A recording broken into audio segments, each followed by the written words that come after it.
Olá, tudo bem? Nós estamos de volta para mais um episódio do Business Cast e no programa de hoje nós vamos entrevistar, conversar, eu costumo dizer que é um bate-papo com a doutora Fernanda Nogueira. Ela é piauiense de nascimento, mas está radicada em São Paulo. Aliás, está nessa ponte aérea, né, doutora? Verdade. Como é que você está? Tudo bem? Estou bem, Douglas. Muito obrigada pelo convite. Satisfação imensa estar aqui hoje. Pronto, e nós vamos falar sobre isso, sobre o métier dela, que é o direito tributário. Nós vamos falar também sobre esse primeiro congresso piauiense de tributação e políticas fiscais. É um tema bem da moda, bem atual, né? Exatamente, Douglas. Acredito que esse ano um dos principais temas da área tributária seja a reforma tributária, que depois de muitos anos de debates para saber se seria aprovada ou não, finalmente temos uma reforma tributária aprovada e regulamentada. Bom, eu tenho 40 anos de jornalismo, desde que eu comecei nessa profissão que se falava em reforma tributária. Salvo engano, tem 30 anos que o primeiro projeto chegou pelo Congresso Nacional. E tem muita gente, doutor, e é bom que a gente esclareça isso, que no final do ano passado, quando houve a aprovação do texto base, entendeu que a reforma já foi aprovada, que já passou, que já está pronta, que precisa só colocar em prática. E não é bem assim, né? É verdade, Douglas. Existem muitos desafios pela frente. A dificuldade de se aprovar um projeto de reforma tributária está no próprio fato de que o nosso sistema tributário é muito complexo e são muitos tributos. E uma reforma tributária, para ser aprovada, envolve você mexer em questões constitucionais, em questões legais, e também envolvia a aprovação de Congresso, Senado. Então, até que se chegasse a um acordo do que seria melhor, de qual seria um projeto dentre os que foram apresentados, como, por exemplo, a PEC 45, a 110, existiu um grande movimento em torno disso. E a dificuldade maior, esse primeiro projeto de reforma tributária que foi aprovado se dispõe a alterar regras de tributação sobre o consumo. Então, aqui é algo que é importante. Vejam, tanto tempo para aprovar um projeto de reforma tributária e veja que nem é uma reforma tributária ainda ampla, por exemplo. Não é uma reforma tributária que vai mexer, por enquanto... A gente diz assim, costuma brincar que não é uma reforma tributária raiz. É meio Nutella, mas que vai trazer complicações e interferir na vida das empresas e das pessoas, né, doutor? E essa primeira reforma, ela é exatamente o que traz muito impacto para toda a sociedade, para os contribuintes, para as pessoas em geral, que é mexer na tributação sobre o consumo. Então, esse primeiro projeto, ele vai alterar 5 tributos, que é ISS, PIS, COFINS, IPI e ICMS. Sabemos que são impostos complexos, impostos e tributos que, além da sua repercussão, existe uma complexidade imensa em torno deles e da própria forma de apuração. Não é só os tributos que são complexos, mas também o próprio sistema. E tem muitos desafios pela frente. Pois é, a questão é essa, que quando tentaram justificar essa reforma tributária, e aí eu fiz uma série de entrevistas e de reportagens, conversei com gente de muitos setores, e todos eram unânimes numa coisa: ela iria simplificar o processo de tributação do Brasil. Vai mesmo? Pretende simplificar. Nós precisamos ser honestos. Precisamos ser. Acredito que precisamos pagar para ver. De fato, a proposta se propõe a simplificar, tanto que ela quer transformar 5 tributos, esses que eu comentei, em um IVA dual. Inicialmente seria um IVA no caminho que acontece na Europa, por exemplo, mas precisou-se do IVA dual, que um vai ser a CBS, que vai tratar da contribuição sobre bens e serviços, e do outro lado a IBS, que vai tratar do imposto sobre bens e serviços. Então a gente vai ter, de um lado, o PIS, COFINS e o IPI, e de outro lado, o ISS e o ICMS. E como nós temos 3 órgãos para legislar sobre tantos tributos, se criou um certo dilema em ser só um, porque nós teríamos União, Estado, Distrito Federal e municípios. Portanto, se pleiteou, se conseguiu avançar com o IVA dual para mexer nessas 5 espécies tributárias. O grande problema, eu acho que demorou tanto tempo, tramitou tanto tempo até ser votado, é porque numa reforma dessa, se alguém ganha, outro tem que perder. Exatamente. E ninguém quer abrir mão de nada. Quer dizer, vai abrir por conta da força da lei, né? É verdade. Douglas, existiu para a reforma ser aprovada, muitos interesses estavam envolvidos. E, obviamente, alguns quiseram lutar pelos seus próprios interesses para terem uma menor tributação ou melhores privilégios. E privilégios, quando eu falo, não é nem no sentido ruim, não é nem no sentido negativo, mas pensando ali nos seus setores da economia. Se você pensar setor de indústria, setor comércio, setor serviços, então todos quiseram... O agro. E o agro, né? Então, existiu, o que é natural. E nesse projeto de reforma, existem muitas exceções e benefícios e regimes diferenciados. É o que você bem comentou. Para alguém pagar menos, alguém vai ter que pagar mais. E existem alguns setores que precisavam ser prioridade, como, por exemplo, a saúde. A saúde é um dos setores que vai ter esse benefício de alíquota reduzida. O problema ainda assim, o que se aparenta ter, Bernardo Api até comentou recente que a alíquota padrão vai ser altíssima. Falam que é 27%, 28%, pode chegar até 30%. E mesmo com os regimes diferenciados, os benefícios, ainda assim é capaz de vermos aí um aumento de carga tributária, ainda para os setores beneficiados. Bom, no que eu toquei agora no início, quando eu dizia que a reforma foi aprovada numa primeira etapa. Nós agora vamos enfrentar muito mais agora nesse final de primeiro semestre. Tem gente até que queria resolver isso agora, mas dificilmente vai ser resolvido no primeiro semestre. É o que já disseram aqui alguns tributaristas. Vem agora a fase da regulamentação. E é aí que mora o perigo, né? É aí que mora o perigo. Aprovar a reforma tributária, apesar de sempre parecer ser o mais difícil, não. O difícil vem agora com a regulamentação, porque serão necessárias muitos decretos, legislação ordinária, legislações complementares, tudo isso para fazer valer o projeto, um projeto de incontáveis páginas. Esperava-se isso, porque você mexe em questões constitucionais, você mexe em tributos de competências de 3 entes distintos.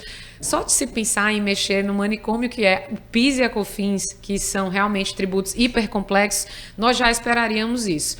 Mas confesso para você que, com todos os desafios, tem bastante gente confiante de que, de fato, é um sistema que vai melhorar, sim, o nosso sistema tributário. Eu já encontrei empresário que reclamava desse manicômio tributário, que era o sistema de cobrança de tributos no Brasil, dizendo até assim, não, eu uma vez fui surpreendido com uma multa, mas acreditando que estava tudo ok, mas é tanta legislação, é tanta tributação, o sistema é tão louco que até os contadores às vezes se enganam, né? É verdade. Não sei se você acompanhava um pouco, eu estava exatamente numa reunião antes de começarmos aqui o nosso podcast, exatamente tratando sobre um aspecto tributário fiscal que um contador tinha dúvida, mesmo existindo uma decisão autorizando ali expressamente a pagar a determinada alíquota, mas é tão complicado quando você trabalha o sistema tributário, porque é o fato gerador, é a base de cálculo, é a alíquota, é a nota, são as retenções, são N espécies de tributos, e os contadores também... São as normas que surgem do dia para o outro, né? Exatamente, que bom. Eu até dizia para você agora há pouco, olha, qualquer tributarista que eu conheço, né, dorme absolutamente atualizado, mas acorda desatualizado, porque na calada da noite muita coisa muda. Douglas, foi bom você ter tocado nisso, porque esse ano o foco é um tema mais importante, a reforma tributária, mas é um ano também que muitas atualizações e mudanças estão acontecendo, muitas medidas provisórias assinadas pelo governo federal esse ano, numa tentativa, sim, de aumentar a arrecadação, de fechar as contas. Nós vemos claramente um cenário onde é muito mais fácil arrecadar do que cortar gastos e despesas públicas, e o governo precisa arrecadar. Então, ele precisa fazer algumas manobras para poder conseguir isso. Todos os dias acontece alguma mudança. Essa semana eu comentava com você que foi a medida provisória 1227, que altera a forma de compensação de tributos federais, como PIS e COFINS. E pegou as empresas... de surpresa, né? De surpresa. E essa questão da surpresa... Vamos explicar um pouco o teor dessa lei, de forma até simplória mesmo. Dessa medida medida provisória. Essa medida provisória Foi publicada agora no dia 4. A intenção dela, o que se pretende com essa medida provisória, é restringir o uso de créditos tributários de PIS e COFINS para abater com outros créditos tributários. A chamada compensação. Compensação, né? Tributária. Então, trocando em miúdo, você tem créditos no PIS e COFINS? Por que você tem créditos, né? Uma das dificuldades que a reforma tributária tenta corrigir no sistema é essa não cumulatividade. O que é a não cumulatividade? Imagina que você tem uma cadeia que vai desde o fabricante importador, passa pelo atacadista, varejista, até chegar ao consumidor final. Durante essa cadeia, muitos tributos são recolhidos. Para não acontecer uma incidência em cascata de tributos e aumentar muito a carga tributária, existe um sistema que chama não cumulatividade, onde você pode se apropriar de créditos tributários que foram pagos na etapa anterior, e isso acaba dando um efeito caixa na empresa para reduzir o crédito tributário. E existem muitas situações que podem gerar créditos para as empresas. Provavelmente uma empresa varejista, por exemplo, ela pode gerar crédito de PIS e COFINS. Quem tem muito saldo de crédito de PIS e COFINS acumulado pode pegar esses créditos e abater com outros débitos administrados pela Receita, como IRPJ, CSL, INSS sobre folha. O que a medida provisória faz agora é dizer, restringir esse uso de crédito. O governo quer que as pessoas paguem o INSS, paguem a CSL, e pague com dinheiro, não por meio de compensação. Compensação é você pegar um crédito, abater com débito, zerou, você não vai ter imposto para pagar. Você só pode fazer essa compensação, segundo essa medida, com o próprio PIS e COFINS. Com o próprio imposto ou tributo que você está com crédito, que tem crédito, exatamente, né? E com o próprio tributo. E, obviamente, isso vai para alguns tipos de empresas, isso não é para toda e qualquer empresa. O governo continua autorizando o ressarcimento e a restituição, só que quando ele faz isso, ele coloca para o próprio ente, a União, a administração, restituir quando e da forma como ela quiser. Apesar que existem prazos para isso, mas a gente sabe bem como é que funciona. Então, mudanças como essa têm sido constantes em relação à desoneração sobre a folha, em relação aos limites de própria compensação, que não essa, mas quando você tem, por exemplo, uma decisão que transitou em julgada, você tem aquele crédito e você pode usar isso para bater com seus débitos. Isso também vai ficar limitado. Então, diante de todas essas mudanças, eu quero comentar com você algo muito relevante que se tem falado muito no meio tributário, que é a quebra de segurança jurídica que nós temos vivido. Porque estamos sendo surpreendidos não apenas com as decisões do governo, com as medidas provisórias, mas também do próprio judiciário. O próprio judiciário nos tem surpreendido cada vez mais com decisões pautadas em critérios e argumentos econômicos e políticos, alinhados com o próprio governo para manter equilíbrio fiscal nas contas públicas. O judiciário muitas vezes tem deixado de olhar para a própria lei e para o próprio posicionamento e jurisprudente. Né? Assustado muito. E aí a gente vai fazer uma pausa para um outro assunto dentro desse, depois a gente volta novamente para a reforma, porque está muito bacana, viu, a sua exposição aqui, muito eloquente, dominando o assunto, isso é muito bacana. Mas assim, você falou aí na questão da insegurança jurídica. A insegurança jurídica, ela não só está apavorando o empresário local, nacional, brasileiro, como afugentando os investidores. Eu vi essa semana que é cada vez mais crescente o número de investidores que estão pulando fora do barco. Se é que a gente pode usar essa expressão. E isso é em função dessa insegurança mesmo? Isso é em função de todas essas alterações que a gente vem comentando, essa falta de previsibilidade. O que é segurança? Você ter um mínimo de previsibilidade, é você confiar. É a regra do jogo não mudar todo dia ao bel prazer desse ou daquele, Exatamente, né? Perfeito, Douglas. E o que a gente tem visto, tanto em âmbito de governo, fazer alterações de situações que estão em lei, né? Fazer isso, mudando isso por meio de medida provisória. O que é uma medida provisória? Medida provisória, você não pode usar ela a seu bel prazer. Você só usa em caráter de relevância, de urgência, de pertinência temática. Você não pode simplesmente acordar um belo dia, vou soltar uma medida provisória dessa forma. Mas é o que o governo tem feito. De outro lado, o judiciário também tem cada vez mais nos surpreendidos com decisões, e aqui eu quero comentar uma que talvez seja mais comentada do último ano, que tenha sido a quebra automática de decisões com trânsito em julgado. Douglas, imagina que você foi para o judiciário discutir determinada cobrança maior de um tributo que você pagou. Você foi para o judiciário, você tinha segurança que levaria a questão para o judiciário de tal forma que ele decidiria se você tinha ou não o direito de pagar se você pagou esse tributo a mais e poderia recuperar. Vamos supor que foi para o judiciário, aguardou todo o trâmite do judiciário, o trânsito em julgado do início até o fim, e olha que demora bastante. Bastante. O judiciário reconheceu isso para você. As instâncias STJ e STF, que são as cortes superiores, após eles, essa instância só Deus, e você tinha isso. Caso aquela decisão para você que transitou em julgado mude, ou seja, caso o STF ou o STJ mudem a interpretação, a jurisprudência sobre aquele tema, não importa, o fisco pode vir, olhar para o teu passado e te cobrar isso. Você não tem mais nenhum tipo... Esse é o maior exemplo de insegurança jurídica. A quebra automática de decisões com trânsito em julgado certamente foi o maior, mas depois disso... Nós temos visto inúmeras outras decisões das cortes, especialmente quando elas modulam o efeito da decisão. Olha o que é interessante, para todos vocês saberem o que é modular os efeitos da decisão.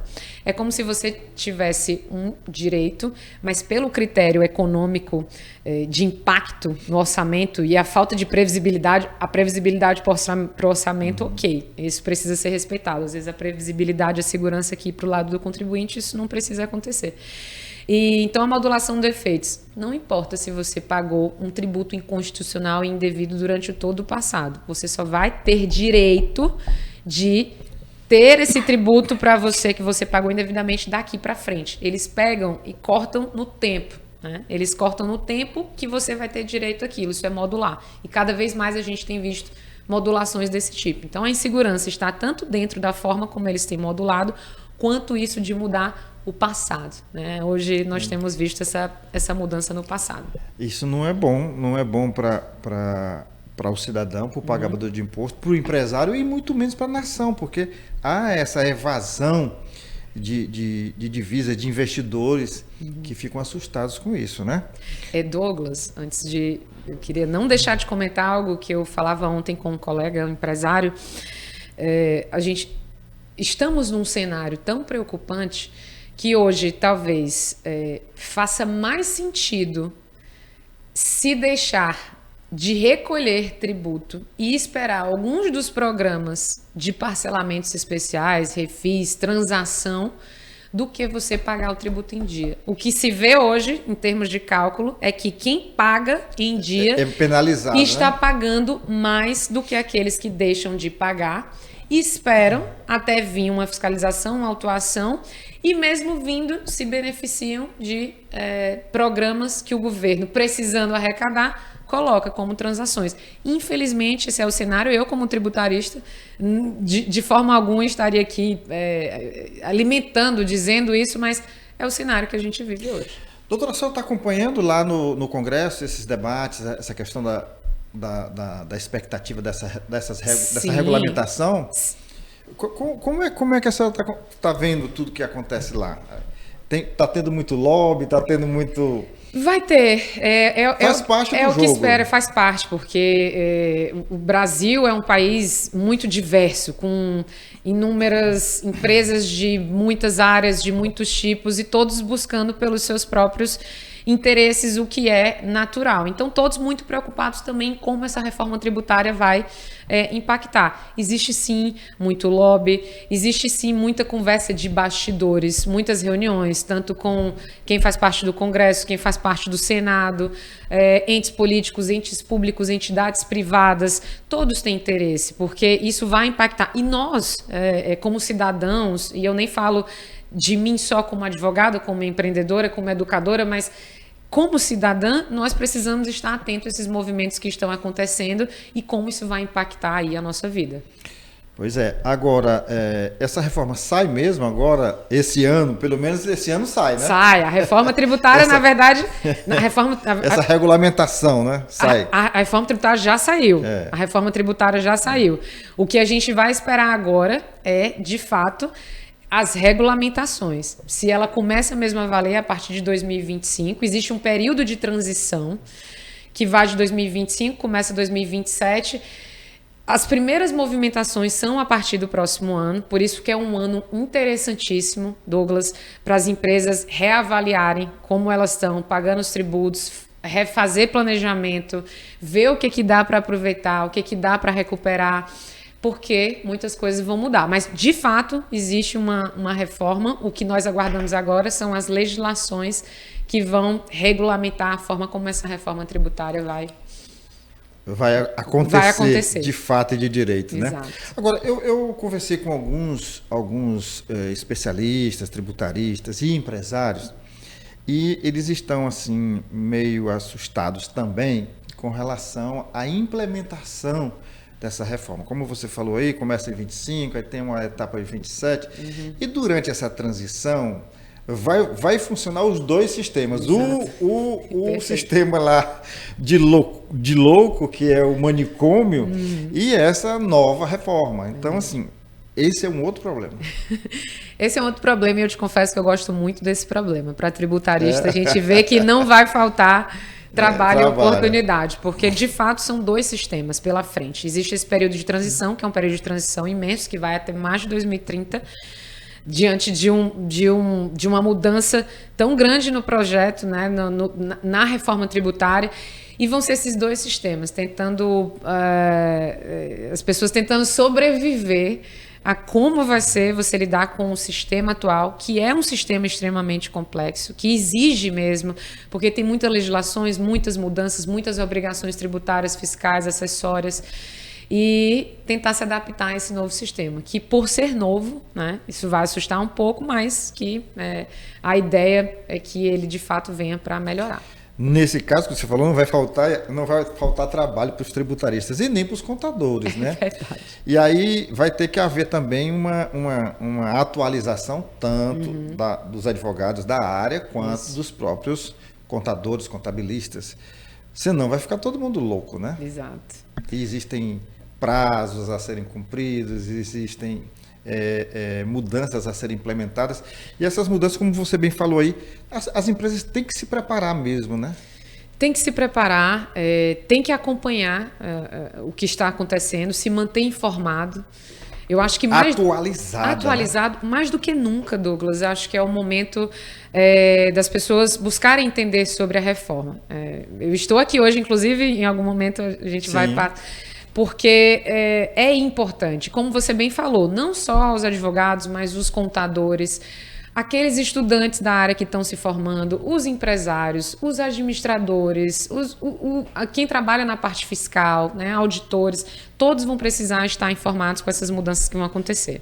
Tipo assim, imagina um contador ou um advogado tributarista que fez uma especialização, ou até mesmo um mestrado há 10 anos, ele tem que começar do zero, né? Do zero. Você fala uma coisa muito preciosa. Você dorme atualizado e você acorda desatualizado, porque todos os dias acontece algum movimento. E com a reforma tributária, considerando inúmeros pontos que ainda precisam ser regulamentados, vamos ver uma quantidade imensa de normas, de regras, de decretos, de instruções, de regulamentações envolvendo 3 tributos. Imagina, uma das coisas que a reforma tributária vai mudar, que é a questão do IBS. Vai ter um comitê gestor do IBS.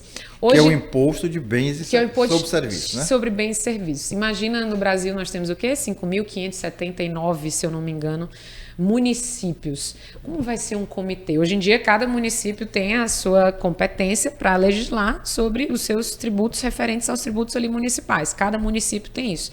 Agora não. Agora vai existir uma comissão, que é o comitê gestor do IBS, que vai tratar, né, desse imposto para 5.579 municípios. Como é que isso vai ser? Por isso que existem tantas discussões, porque os próprios prefeitos, os próprios gestores do executivo estão sem saber também como vai ser. E a repartição de competência, né? E a repartição dos próprios tributos. E a repartição dos próprios tributos, né? E essa foi uma das questões que fez com que se tivesse um IVA dual. Exatamente os municípios e estados pleitearem. Que seria um imposto da União e outro dos estados, Distrito Federal e dos municípios. Exatamente. E dos estados do município. Exatamente. A CBS fica com a União e o outro fica com os estados e municípios. Agora, quando a gente fala assim, as pessoas precisam estar atualizadas. Quando eu falo pessoas, eu estou me referindo às empresas, aos contadores, aos advogados. E como é que se dá essa atualização, além, lógico, de estar acompanhando o noticiário, vendo as decisões dos tribunais, acessando esses tribunais. é com eventos como esse que a gente vai falar agora, que é o primeiro Congresso Piauiense de Tributação e Políticas Fiscais. Então, essa é uma grande oportunidade para quem está, digamos, voando ainda, que está leigo no assunto e que precisa começar a entender, pelo menos, né? Então, você está à frente desse evento, vai ser a palestrante do evento também. Eu queria que você falasse um pouco sobre isso. Douglas, obrigada pela oportunidade de falar. Acredito ser muito pertinente o tema reforma tributária e, mais ainda, como estamos comentando aqui, se manter atualizado, se manter informado sobre as mudanças, as transformações, os impactos. Eu estou organizando com outros colegas, a comissão organizadora, a doutora Gisela Freitas, a doutora Marta Brandão e a doutora André Chaves, todos tributaristas. Tivemos a oportunidade de nos conectar e fazer acontecer esse movimento que vai ser o primeiro Congresso Piauiense de Tributação e Políticas Fiscais, que acontece aqui em Teresina, no Sesc Cajuína, dia 14 e 15 de junho. Todos convidados. Um bom espaço aqui. Manda até um alô para o nosso amigo. Exatamente. Quero agradecer a oportunidade que o Dr. Denis Cavalcante e Dr. Valdeci Cavalcante de nos disponibilizarem o espaço. E por que um evento como esse? Diante dessa necessidade de disseminar o conhecimento, Douglas, e de fortalecer o debate e as discussões sobre a reforma tributária, mas não só sobre a reforma tributária, como todas essas medidas na área tributária que têm impactado a vida dos cidadãos brasileiros, das empresas, dos negócios. Então, esse é o nosso objetivo. Eu, Fernanda, particularmente já tive a oportunidade de organizar outros eventos como esse em São Paulo. Eu sou idealizadora de um movimento que chama Imersão Tributária na Prática, direcionado para contadores, para advogados, para empresários, para administradores, todos em busca de conhecimento na área tributária. Então, além de advogada, você é empreendedora também, né? Exatamente. Aliás, essa área você tem que ser muito empreendedor para poder entender, para poder orientar, né? É verdade. Há 7 anos tenho o meu próprio escritório, carreira solo, e quando você monta um escritório próprio, você vira uma empresária, uma empreendedora. E foi uma fase bem desafiadora, imagina se morar numa cidade como São Paulo, mas estou há 7 anos, e aí me descobrindo e redescobrindo também, me apaixonei pela docência, pela educação. As redes sociais também ajudaram a potencializar e levar esse conhecimento na área tributária para mais pessoas com um outro alcance. E dentro dessa forma de me comunicar, surgiu a oportunidade. Douglas, eu não paro, assim, eu fico sempre pensando na forma como conectar pessoas, como levar conhecimento. Surgiu a oportunidade de organizar esses movimentos. Primeiro, a imersão tributária na prática. É um curso? Na verdade, eu tenho uma plataforma educacional. Eu sou fundadora e CEO da TNP Educação. TNP é Tributário na Prática. A minha empresa já tem 4 anos e é uma plataforma direcionada para quem quer aprender a atuar no tributário com resultado. Como acessa? É uma assinatura, é um portal, é um streaming, e aí você, pagando uma assinatura, você acessa a todas as nossas aulas e você encontra dos professores mais renomados, das melhores instituições. Damos ferramentas práticas, modelos, planilhas, tudo de forma para que a pessoa saiba como, aplicando aquele conhecimento, você vai estar ali impactando um negócio e uma empresa. E a oportunidade de ter essa plataforma educacional, que tem pilares importantes que eu entendo serem essenciais para qualquer pessoa que queira desenvolver a carreira tributária, que é qualificação.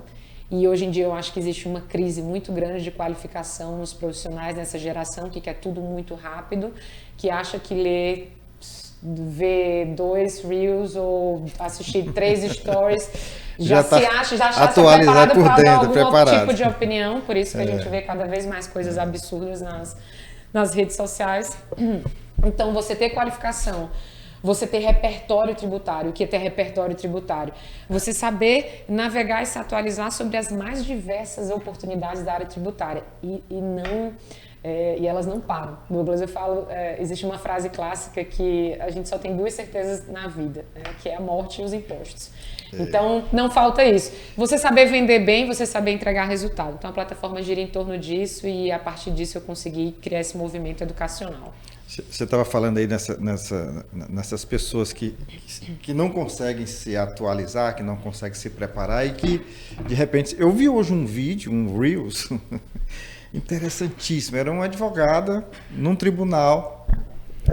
E aí disse, olha, minha cliente é inocente. Aí o juiz, alguém fala assim, não, mas nós temos 4 testemunhas que viram a sua cliente. Ele disse, sim, eu posso apresentar aqui 20 que não viram. Olha o argumento, né? Então, assim, é complicado. Não dá nem para a gente parar para conversar mais. Teria que ser um debate prolongado, né? É verdade. Olha, tá muito boa a nossa conversa. Eu quero saber mais sobre tributação e daqui a pouco nós vamos saber, vamos descobrir, vamos questionar um pouco da vida pessoal da doutora Fernanda Nogueira, tá? Mas assim, tem alguma coisa na área da reforma ou do Congresso que precisa ser colocada? Mais alguma coisa? Eu quero primeiro convidar todos vocês para participar desse congresso. É um congresso que vai ter uma qualidade altíssima de debates, de palestrantes. A maioria dos palestrantes são de fora, são de profissionais que estão participando das comissões organizadoras, são profissionais que participam do Conselho Administrativo de Recursos Fiscais, que é o órgão do Ministério da Fazenda, que trata das questões tributárias federais. Vamos ter inúmeros colegas, advogados, contadores, super experts para debater os principais temas da reforma tributária, os setores que vão ser impactados, o modelo da reforma tributária do IBS e do CBS, o comitê.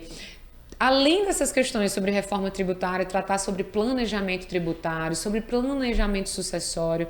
A gente vê a reforma tributária, pensa no consumo. Então é bem amplo mesmo, é um tema específico, mas com uma abrangência... Uma abrangência, né? Imensa, porque a reforma tributária ela vai acabar impactando em tributos, como por exemplo o ITCMD. O que é o ITCMD? É o Imposto sobre a Transmissão, Causa Mortes e Herança. E a reforma tributária ela vem com a proposta agora de aumentar, por exemplo, a alíquota do ITCMD. Que já é bem alta. Que já é bem alta, mas agora com o valor venal do imóvel. Vai ser uma alíquota progressiva. Então, esse é o momento onde onde as famílias estão correndo para fazer planejamento sucessório, para ver essa questão dos bens, de inventário, de herança, e nós vamos trazer um super expert, estou exemplificando para você, que vai falar só sobre planejamento sucessório. Então, a reforma tributária ela é ampla e nós vamos pegar os principais temas para aqueles que desejam saber mais. E não só isso, eu acredito que esses congressos, eles conectam pessoas. Você cria network, você tem a oportunidade de conhecer pessoas de outros lugares, de aprender, de ter insights. Você sai de um evento como esse, Douglas, repleto de ideia, a cabeça fervilhando, verdade, seja para atuar. Se renova, né? Você se renova. Então, fica aqui o convite para você ir além do próprio conhecimento técnico da reforma tributária. Nós vamos ter painéis sobre tecnologia, empreendedorismo, carreira. Inclusive, eu nem estaria aqui com você hoje se de fato eu não fosse uma pessoa apaixonada em saber como usar hoje a parte de venda, de marketing, de tecnologia, de conexão, pode nos ajudar aqui em âmbito profissional. E você falou uma palavra aí que não só está na moda, mas ela é essencial, que é conexão, né? Conexão. Tudo precisa se conectar, tudo. Absolutamente tudo. Agora, o tema abre um leque de possibilidades e o Congresso também tem um leque de pessoas que pode que está dentro do interesse dessas pessoas. Então, a gente, quando pensa num evento desse, a gente vem logo na cabeça os advogados, os contadores, os acadêmicos, mas qualquer empresário ou qualquer pessoa que queira saber um pouco mais sobre esse tema pode participar, né? Exatamente. A gente até comentava ontem, olhando o nível dos palestrantes, de todas as pessoas que a gente conhece, profissionais extremamente didáticos e tem essa linguagem de fazer acessível, né? O mínimo de juridiquês possível, o mínimo de linguagem técnica complicada. A ideia é que qualquer pessoa possa entender sobre isso. Obviamente, um congresso como esse não esgota, mas não esgota o conhecimento que a gente precisa ter sobre a reforma tributária. Mas, no mínimo, você sai de lá repleto de pequenos insights, de coisas que você precisa se atualizar sobre aquilo. Então, é um congresso que a nossa ideia é fazer esse movimento para contadores, para empresários, para advogados, como você citou, para acadêmicos, para parlamentares. Nós vamos ter autoridades públicas no evento representando muito bem o Piauí. Nós sabemos que falar de reforma tributária desse tema envolve todos da sociedade, né? Envolve a iniciativa privada, envolve a iniciativa pública, envolve ao cidadão comum, envolve ao empresário, envolve a todos nós, né? E quando a gente se torna alienado, né, aceita a situação como ela é, nós não podemos nem questionar. Depois, né? Agora, como é que faz a inscrição? Eu sei que a essa altura já tem muita gente interessada, né? É verdade.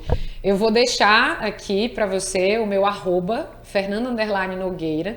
Sempre eu estou postando sobre o Congresso. Tem o Congresso, as redes sociais do próprio Congresso. É só Fernanda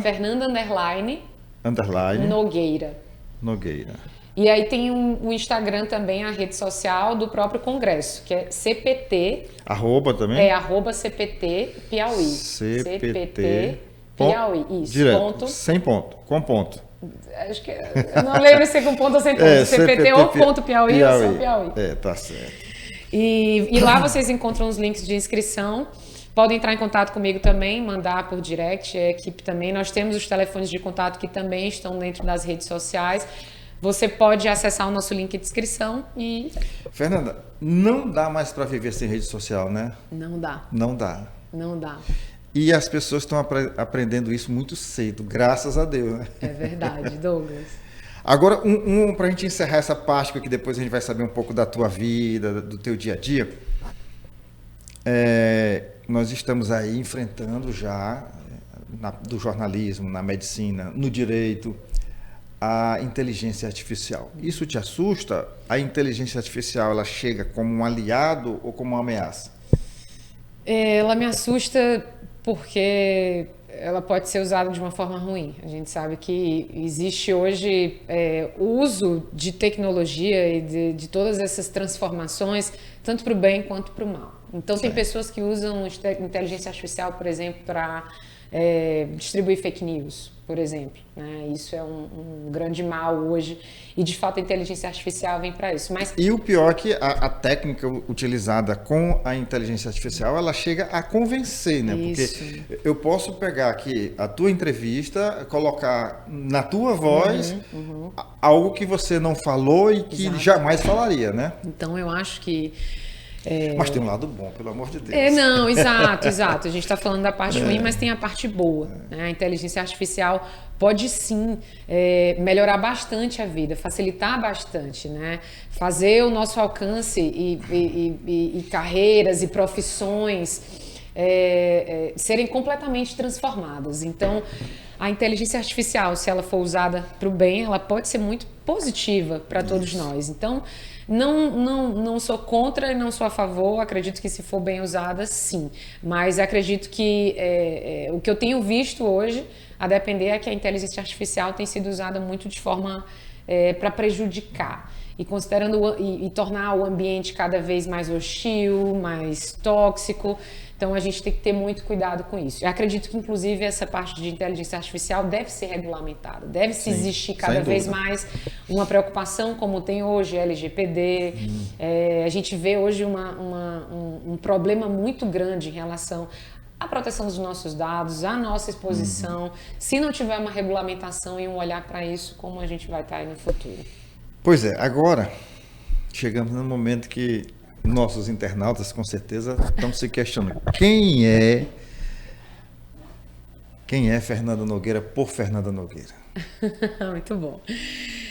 Se eu pudesse me dar um título, Douglas, hoje, eu diria que eu sou uma mulher, advogada, tributarista, apaixonada pelo que eu faço.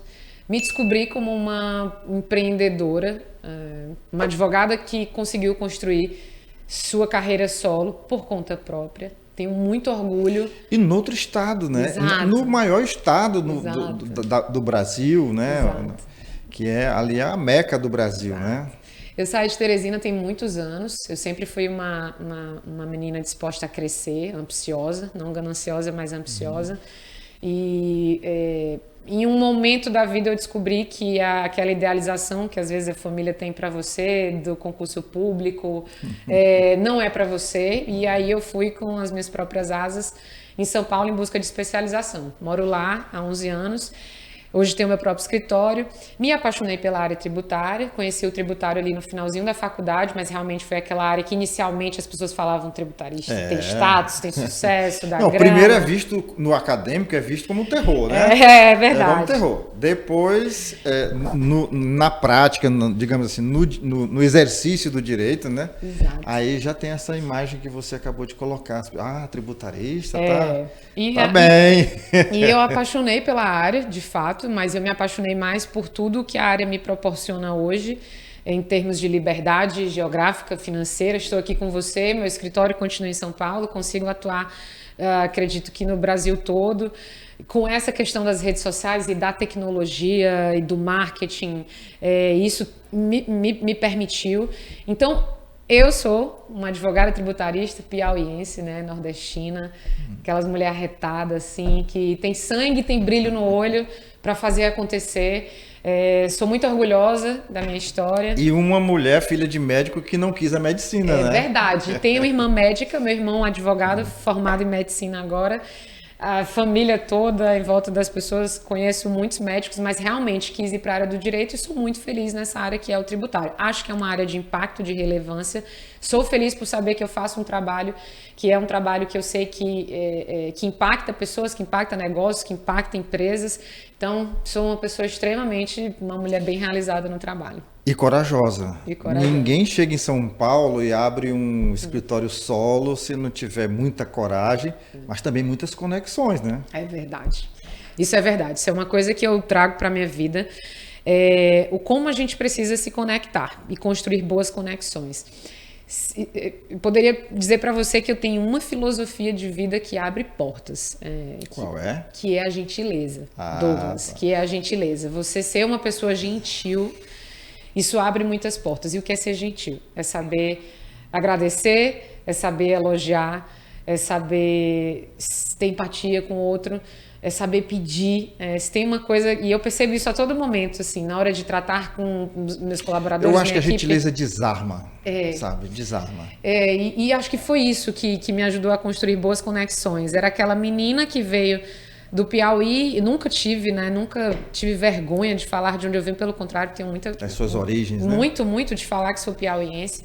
Se eu falar que nunca passei por situações, por ser mulher, por ser nordestina, mas nunca coloquei isso à frente das minhas prioridades, assim, nunca deixei que isso ganhasse algo que me desestabilizasse, né? Situações acontecem, a gente tem que falar sobre isso, né? Faz parte da vida de qualquer mulher, mas sempre pé no chão, né? Sabendo onde eu queria chegar. E realmente precisou de uma dose de coragem muito grande. Teve muita instabilidade no início, né? Até porque eu não tive apoio, não tive incentivo. Tenho muito orgulho de falar disso. Se tem uma coisa que me deixa bem é saber que foi por mérito mesmo, que não foi por nada além disso. E aí quero dizer que todo mundo é capaz, né? Isso. Todo mundo é capaz. Não existem barreiras e limites para quando você tem uma meta, tem um objetivo e tem essa capacidade de, sendo gentil com as pessoas, se conectar com as pessoas certas. E, obviamente, conhecimento. Você falou aí da sua filosofia de vida, que é a gentileza, e eu me lembrei do profeta gentileza. Você não o conheceu, você é mais jovem, muito mais jovem. Você sabe o que eu estou falando, profeta gentileza? Não. Ah, tá. Então, é um cidadão carioca que parece-me que teve um problema familiar, um desastre, alguma coisa, perdeu um filho. E ele era estabilizado na vida e ele resolveu abrir mão de tudo e passou a pregar a gentileza. E eu tive a oportunidade de entrevistá-lo aqui em Teresina. Ele andou por aqui anonimamente, eu encontrei por acaso na praça ali, João Luiz Ferreira, e fiz uma entrevista com ele maravilhosa. Na época eu trabalhava na afiliada da Rede Globo aqui em Teresina. Foi muito, mas muito comentada. E tem uma cantora que tem uma música, que fez uma música para o Profeta. Depois a gente vai ilustrar, inclusive, essa entrevista com o Profeta Gentileza. Mas ele pregava exatamente o que você acabou de falar, né? Gentileza abre portas, gentileza desarma, gentileza agrega, atrai coisas boas. E quando você é gentil numa cidade maluca como São Paulo, né, que é uma cidade muito... As pessoas são muito aceleradas. Então, o nordestino ele já é diferenciado, né? Você já chega lá porque o nordestino ele tem um jeito diferente, por exemplo, das pessoas de São Paulo, mais acolhedor. O nordestino, se você pedir uma informação para o nordestino, ele para te ouvir e te orientar, né? Então, eu já vinha com essa coisa do nordestino, nunca senti um preconceito, pelo contrário, eu sentia que era bom ser nordestino, né? O sotaque é diferente, as pessoas, né, já... E aí isso foi muito importante. E quando eu comecei a ter um escritório, teve essa fase também, né, de entender. Foi uma fase que eu quero comentar isso com você, porque uma coisa é você trabalhou. Quem sempre trabalhou de associada no escritório, a pessoa te passa aquilo que você tem que fazer, você cumpre ordens, né?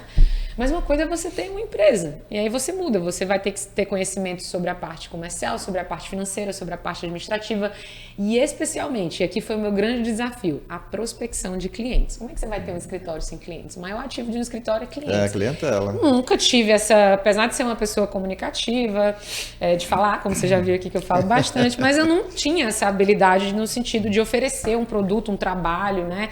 Não existia, não estava na rede social ainda, que hoje é mais fácil de você se posicionar e vender com as redes sociais, mas na época não tinha. E aí na época eu contratei assessoria de imprensa para ter textos publicados em veículos de grande comunicação, como Estadão, como Valor Econômico, e em algum momento deu certo, mas ainda assim eu falei, eu preciso fazer com que as pessoas saibam quem é a Fernanda Nogueira, onde ela está, que ela é uma tributarista, que soluções ela resolve. Nisso eu já estava me preparando muito bem, com conhecimento, porque nada melhor para dar autoridade para você, como as pessoas foram começando a me dar autoridade no tributário, com essa comunicação, e eu precisei estudar muito, porque eu precisava falar muito bem, e o tributário não é a coisa mais simples do mundo, pelo contrário, a minha linguagem, Douglas, de traduzir o tributário com uma linguagem simples, isso foi pegando, né, que as pessoas isso foi entendem. pegando mais as pessoas. E aí eu comecei a divulgar nas redes sociais, comecei a fazer esse trabalho de Instagram, que na época não era como é hoje, mas já comecei quando tudo era um pouco mato ali, especialmente para nós do direito, que tínhamos regras o quê? Publicidade, ética. A OAB não permitia advogado aí para a rede social. Antigamente não podia nem anunciar o escritório. Exato, né? Exato. Pois bem, e como é que está o coração dessa piauiense, meio paulista, meio aqui da marfrense, né? É verdade, Douglas. Eu estou bem, estou feliz, tenho um relacionamento muito bacana com um médico maravilhoso daqui de Teresina, que me trouxe de volta para cá. Me trouxe sim, continuo lá. Olha só. Viu? Mas ele está aqui, então eu fico entre São Paulo, entre Teresina, mas como eu disse, hoje com essa liberdade que a gente tem, graças a Deus, com tecnologia, com equipe, com marketing, com conhecimento, a gente consegue hoje colocar nossa atuação. Então agora eu consigo também trabalhar um pouquinho daqui, ser feliz no amor aqui também, e o coração tá muito bom. A gente já viu aí que o teu dia a dia e o teu futuro profissional já está nesta área, você já expôs muito bem. E pessoal, quais são os teus projetos, os teus planos? O que você pensa? Bom, no final de 2024 vai acontecer isso porque eu vou fazer isso acontecer na minha vida. Nossa, foi uma pergunta bem... Mas sabe por que foi uma pergunta? Eu sou uma pessoa, Douglas, muito de trabalhar para mim, ter dinheiro para mim é viver experiências, poder me proporcionar momentos de felicidade e também para as pessoas que estão perto de mim, né? Família. Então, eu gosto muito disso. A minha meta de vida hoje é continuar trabalhando muito, manter o meu escritório estabilizado, né?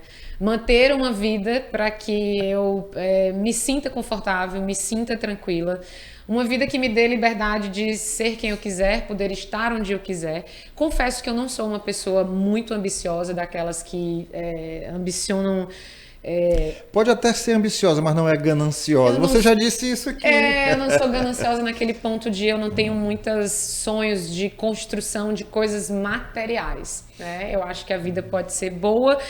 Como eu estou agora nessa fase com um escritório consolidado em São Paulo e trazendo algumas filiais agora para outros estados, inclusive aqui para o Piauí, pode ser que eu tenha, né? É uma meta talvez de ter um escritório aqui, o que não está impedindo o fato de não ter uma estrutura física, a atuação aqui, pelo contrário, tem acontecido bastante oportunidade, mas a forma como eu me imagino hoje, eu não fico pensando tanto no futuro. É a vida como está hoje, bom. Tá bom, deixa eu refazer a pergunta. Eu sei que você gosta de viajar. Gosto.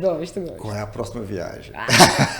Próxima viagem, setembro, Patagônia. Olha só, na Terra do Fogo, lá embaixo, né? Dia 6 de setembro, viagem para Patagônia. Agora a gente entrou numa pergunta fácil de fazer, porque eu adoro viajar, adoro viver experiências, adoro reunir amigos, adoro estar com pessoas, é isso. Bom, você falou aí que não é muito ligada a coisas materiais. E a espiritualidade? Isso assim. Você acredita em Deus? O que é Deus para você? Acredito. Ai, que bom que você perguntou isso, porque eu não seria a pessoa que eu sou hoje. As pessoas que me conheceram lá atrás, inclusive, elas seriam capazes de falar: Fê, a sua evolução, eu escuto isso, a sua evolução é magnífica. E para mim, essa evolução e realmente de tudo que eu mudei, de conseguir colocar o pé no chão, me estabelecer profissionalmente, crescer, foi a espiritualidade.